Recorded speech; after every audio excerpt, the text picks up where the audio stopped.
Welcome to Sherkawa Horror Stories. Japanese scary stories and urban legends. Kotori-BAKO, the child taking box.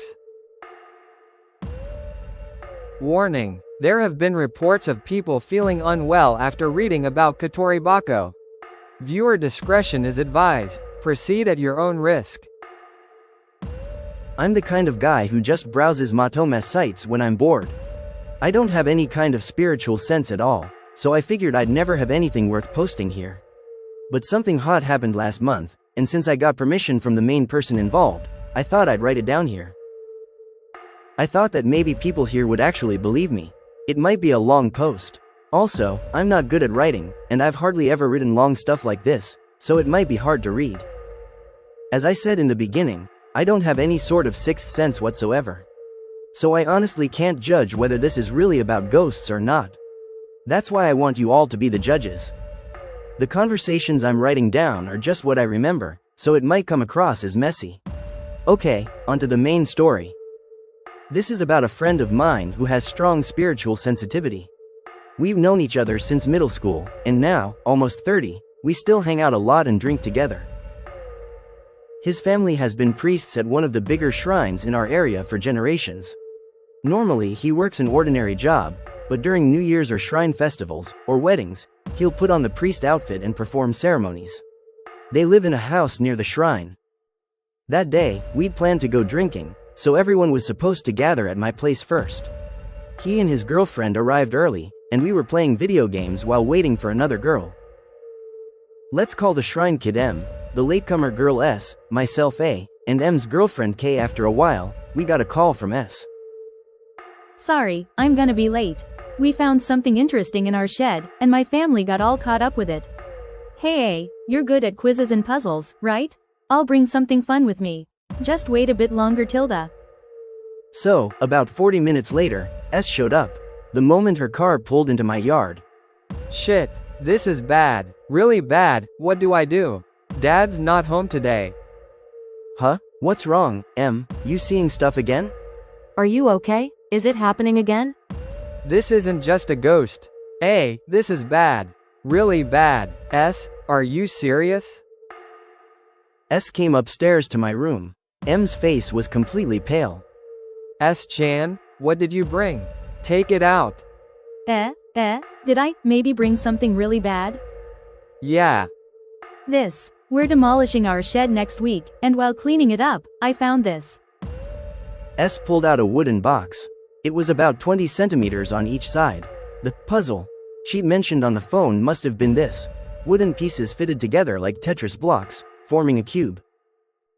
Don't touch it anymore. Don't touch it.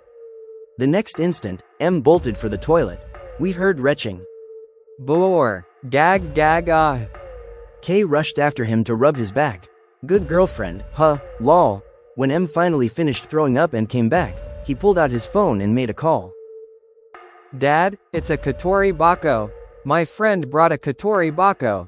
I'm scared. Unlike Grandpa, I can't handle this like he could. M was crying. A 29-year-old man, crying on the phone to his father. That's how terrifying this was. Honestly, I almost cried too. No, it's not attached. I only see the box. There are traces, but maybe the rest is gone. Yeah, there's a little. Around my friend's stomach. The mark of Shippo, I think. Yeah, it's Shippo, right? A triangle inside, Shippo. I think so. I don't know. I can't do this. He used all kinds of technical terms, but what he kept repeating was, Kotori-BAKO, Shippo. There was more, but I forgot, sorry. Okay, I'll do it. I'll do it. If I screw up, please purify them. Dad, I'm begging you. He hung up. Then he cried for about 2 more minutes, sobbing hard.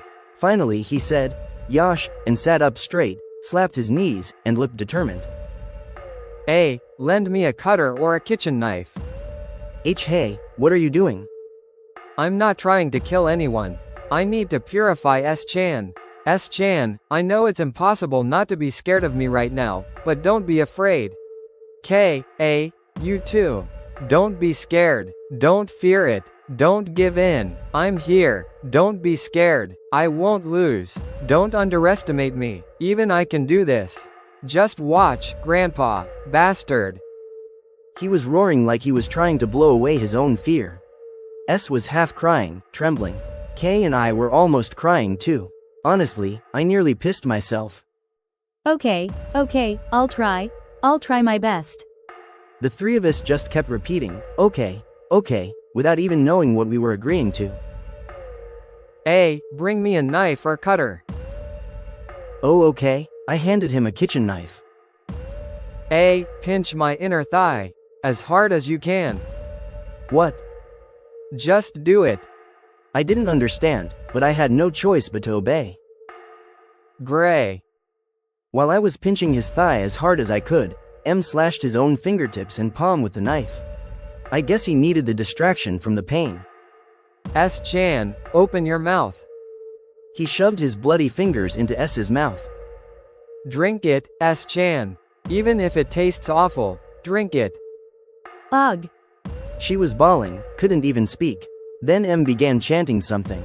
It wasn't quite a spell, more like a song or a recitation. He repeated it 5 or 6 times. After pulling his fingers out of her mouth, S immediately vomited. It was mixed with M's blood. You gig. It's out. It's out. All right, you're safe now, S-chan. Next. Grandpa, watch me. He pressed his bloody hand on the wooden box S had brought. KOTORI-BAKO, KOTORI-BAKO, garbled words. Damn it, this isn't good. I should have done this earlier. His face twisted like he was about to cry again. A, call Dad again, quick. I did as he said, held the phone to his ear. Dad, sorry, I forgot. Say it with me. Holding the phone to his ear, his bloody right hand pressed on the box, he chanted again with his father. It sounded almost like singing. It's over. It's over. It's over. Ooh-weeg. He collapsed, sobbing like a child. A grown man, completely broken down. Kay comforted him, stroking his head as he cried for 20 minutes straight. The rest of us cried too, the 4 of us weeping together. Even then, I remember M never once took his hand off the box. When he calmed down, he asked for a towel big enough to tie his hand in the box together. We bound them tightly with a bath towel. So, where are we drinking tonight? Huh? Lol, just kidding. Yeah, today's impossible. Hey, give us a ride home. Seriously, what kind of nerves does he have? The guy's strong as hell. That day, all of us were exhausted. Since I was the designated driver anyway, I drove everyone home. After that day, M apparently took about 8 days off work. When I met him yesterday, I asked him about it. Ah, well, S-chan's family is from a certain hamlet up in the mountains. Those kinds of places tend to have things like that. That box was taken back and stored once Dad got home. Honestly, it's better you don't know too much. He clearly didn't want to talk about it. No matter how much I tried to ask, he wouldn't say more. But he did say one last thing. What's inside those things? It's hatred itself. And, yeah, usually the contents are fingertip bones and umbilical cords, a lot of them.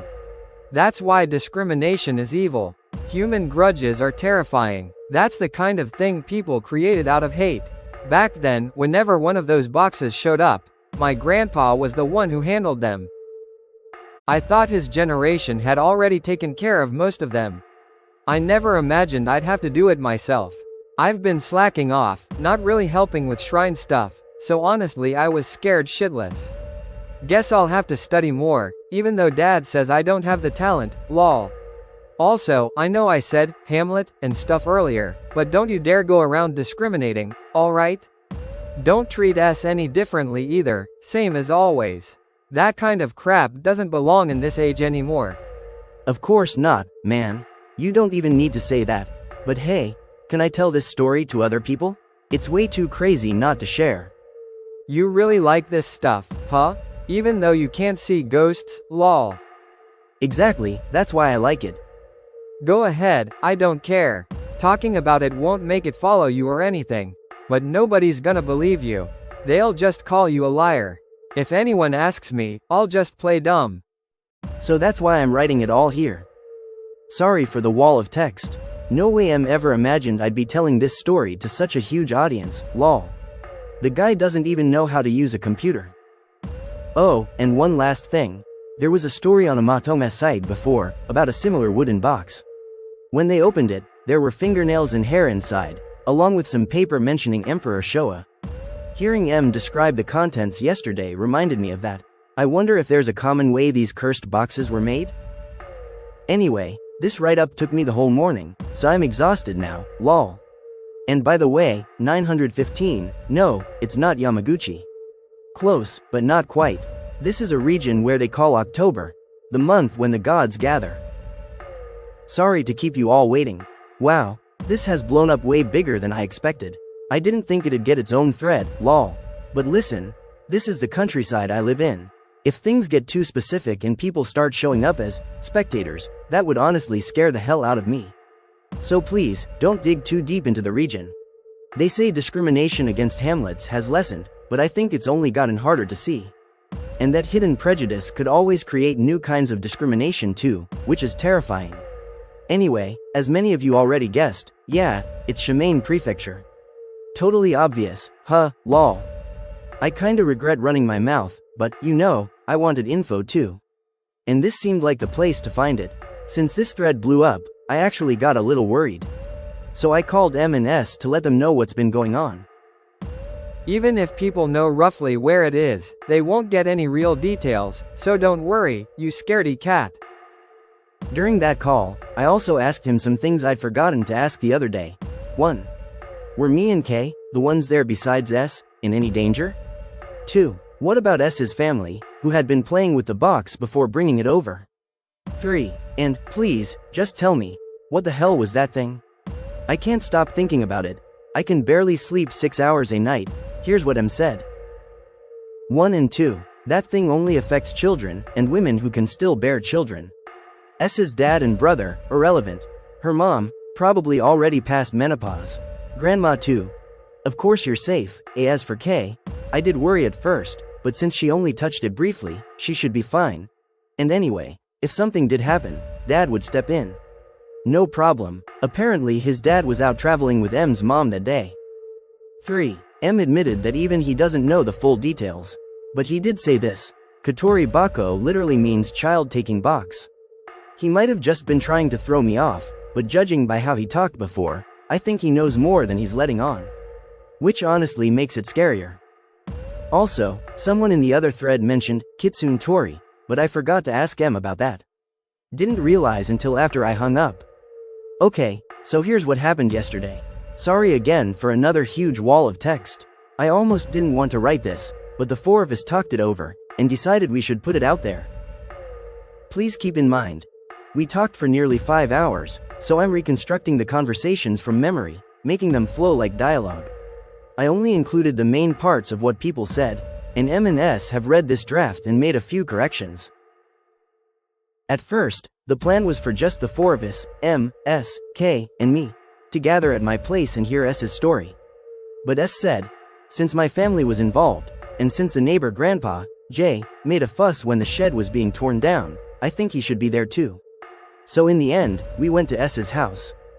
Here are the people involved: M, S, K, A, me, S's dad, S father, S's mom, S mother, S's grandma, S granny, S's grandpa, S grandpa, the neighbor grandpa, J, S's younger brother wasn't there. He was at work. What happened with J? On May 23rd, 2 days after the incident at my house, workers came to start demolishing the shed. They were just about to roll in the heavy equipment when Jay came over. When S's father told him they were tearing it down, Jay protested loudly. They argued. Hearing this, S thought, could this be about the box? Maybe he knows something, so she went outside and asked him. She told him she'd found a strange box while cleaning the shed. At first Jay was furious, but when he realized S had actually seen the box, his face turned to shock. He started asking in a panic, "You found the box? What happened to it? Are you okay?" So S explained what had happened at my place with them. At that, Jay started apologizing over and over. "This is my fault. I should have told you. This never should have happened. He said, because I didn't warn you, things turned out like this. I need to tell your family something very soon. And then he left. After that, S finally told her father about the whole incident. That's when they decided they needed to bring us all together. At S's house. So, at S's house yesterday evening, everyone gathered. S's father asked Jay, "Would you please explain?" Jay looked around nervously. With outsiders like me and Kay there, he hesitated. That's when M cut in. Before Jay-san talks, let me go first. Jay-san, originally, wasn't that box supposed to be in your house? These days, when people hear curse, they think it's just a scary story. But that box is different. I heard about it many times from my grandfather and father. I've even seen them deal with those boxes myself. Whenever they talked about it, they were deadly serious. There's a proper register, too. Normally, our family is not allowed to approach or interfere directly. That's the agreement, but this time was different. Since I was the one who actually purified it, I came here instead of my father. Everyone else stayed quiet. Only M and Jay seemed to really understand what was being said. So here's the thing, Jay-san. If the box was really in your custody, then it makes sense that S's father didn't know about it. It'd be understandable. From what I saw in the register, it went T house rightwards double arrow S's house rightwards double arrow J's house.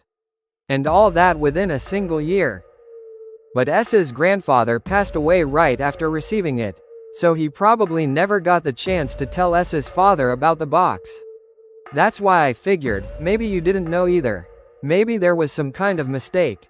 But from your reaction, you clearly do know. You knew, and yet you didn't take the box. And you kept quiet even knowing it was still sitting in S's shed. Honestly, after I purified it, I thought maybe I could just play dumb, and that'd be the end of it. Like, maybe it was just a mix-up, maybe S's family just didn't know. But now, clearly that's not the case.